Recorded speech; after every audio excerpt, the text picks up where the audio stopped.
Doctor আমার জিজ্ঞাসা করে তোমার নাম কি? বললাম তুমি কি মাওলানা? আমি বললাম হ্যাঁ। তুমি কি কোরআন শরীফ পড়ছ? আমি মনে মনে কই আমি আইছি বুক দেখাইতে এরম করে কে? ব্যাপারটা কি এত সব প্রশ্ন কেন? আমার জিজ্ঞাসা তুমি কি মাওলানা কোরআন শরীফ পড়ছ? আমি বললাম হ্যাঁ পড়ছি। তো কোরআন পড়ে থাকলে তুমি আমার কাছে কেন আসছো? কোরআনই যদি পড়ে থাকো কেন আসছো আমার কাছে? হার্টের মেডিসিন, হার্টের ঔষধ তো কোরআন শরীফের মধ্যে আছে। আমি বললাম ডাক্তার সেটা কোথায়? আমাকে একটা ছোট্ট টুকরা তেলাওয়াত করে শোনাই দিলেন। তিনি বললেন আলা বিযিকরিল্লাহি তাতমাইন্নুল কুলুব। তুমি মাঝে মধ্যে একটু জিকির কইরো। এত বড় ডাক্তার আমার জিকির করতে কয়। জিকিরের কথা কইব পীর সাহেবেরা, ঠিক কিনা?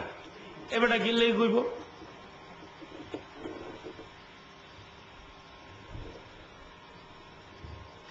এবারে আবার মুসলমান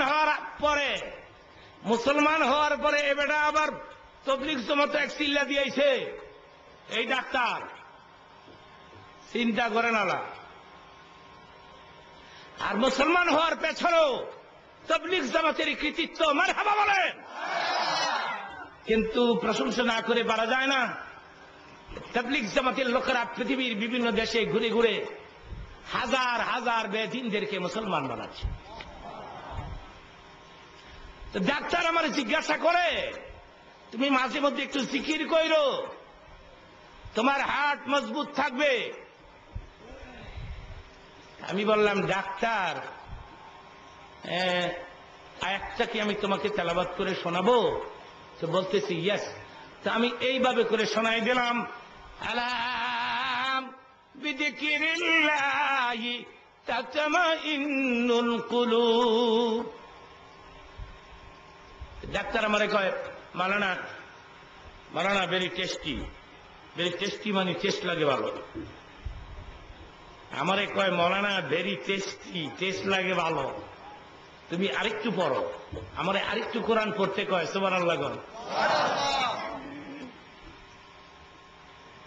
আমি বুদ্ধি করে আলহামদুলিল্লাহ সূরা পুরাটা শোনাই দিলাম, সূরা ফাতিহাটা এই কণ্ঠে। শোনবার পর আমার কয় মাওলানা আমি খুব খুশি হয়েছি, আমার ভিজিটের অর্ধেক টাকা তোমারে মাফ করে দিলাম। ভিজিটের অর্ধেক টাকা 15,000, পুরাটা 30,000। কত বড় ডাক্তার, এক একটা রুগীর কাছ থেকে 30,000 টাকা নেয়। 15,000 মাফ করে দিছে। আমি জিজ্ঞাসা করলাম তুমি কে লেগে মাফ করলা? What is the cause? কারণ কি? কেন 15,000 ছেড়ে দিলা? আমারে কয় তুমি কোরআন শরীফ শোনাইছো আমারে। এখন আপনারা বলেন এই লোকটার কাছে কোরআনের দাম কত? একটা সূরা শোনাইছি। আমি মনে মনে কি আরে আরেকটা সূরা যদি শোনাই পারতাম তাহলে তো পুরা ডে মাপ হইতো। কিন্তু ঘটনা যে ফিনিশ হয়ে গেছে, ঘটনা যে শেষ হয়ে গেছে। আমার মায়েরাম, এরপর থেকে আমার বুকের বাম দিকে যদি ব্যথা হয় 10-12 বার ইল্লাল্লাহর ধাক্কা মারি, আর বুকের ভেতরে কোনো ব্যথা থাকে না। আমার মায়েরাম, হযরত মুসা নবী একদিন আমার আল্লাহকে ডেকে বলে আল্লাহ সবচাইতে একটা দামি কালেমা তুমি আমার শিখাই দাও। আল্লাহ বলে মুসা রে তাইলে এই কালেমাটাই তুমি পড়ো, লা ইলাহা ইল্লাল্লাহ, লা ইলাহা ইল্লাল্লাহ, লা ইলাহা ইল্লাল্লাহ। যেটা তুমি আমারে কইলা এটা তো সবাই জানে। আমি কইছিলাম একবারে নিউ তো। আল্লাহ বলে মুসা রে এর চাইতে দামি কালেমা আমার কাছে আর নাই। মুসা রে তাম পৃথিবী এক পাল্লায় রেখে এই কালেমা অপর পাল্লায় রেখে টান দিলে তাম দুনিয়ার চাইতে কালিমার ওজন আমার কাছে অনেক বেশি হবে রে নবী।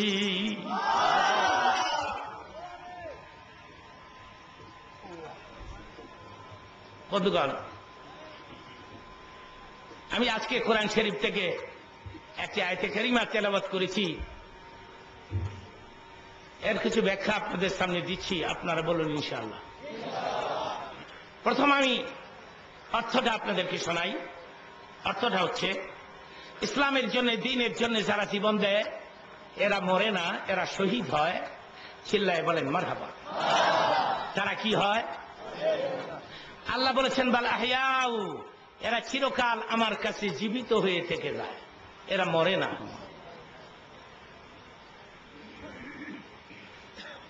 নাহমাদুহু ওয়া নাস্তাঈনুহু ওয়া নাউযু বিল্লাহি মিন শুরুরি আনফুসিনা ওয়া মিন সাইয়্যাতি আমালিনা মান ইয়াহদিহিল্লাহু فلا مضل له ومن يضلل فلا هادي له ونشهد أن لا إله إلا الله وحده لا شريك له ونشهد أن محمدا عبده ورسوله فقد قال الله تعالى في كلامه مجيد وفي فرقان الحميد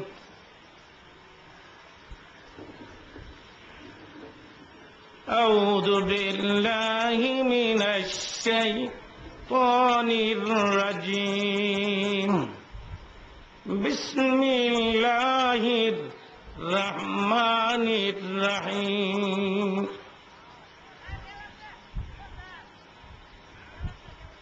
ولا تقولوا لمن يقتل في سبيل الله أموات بل أحياء ولكن لا تشعرون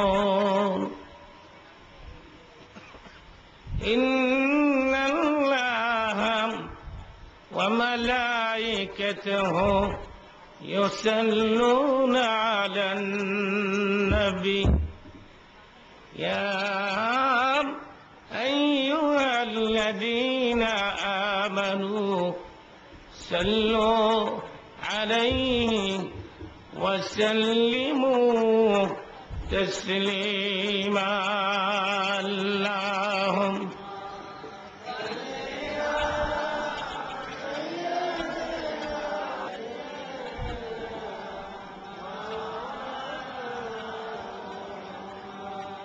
একটু আওয়াজ করে বলি আল্লাহুম্মা।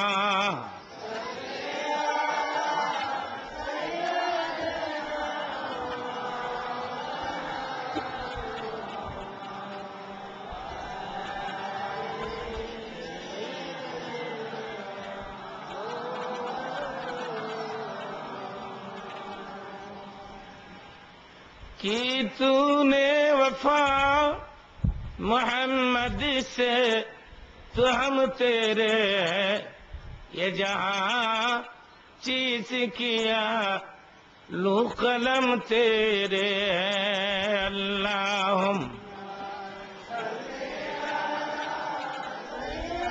जोरे जोरे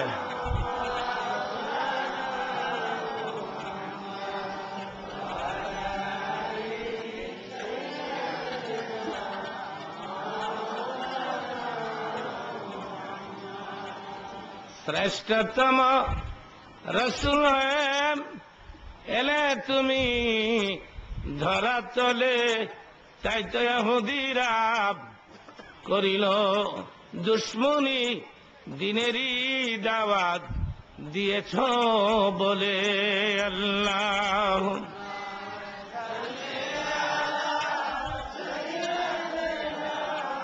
মাওলা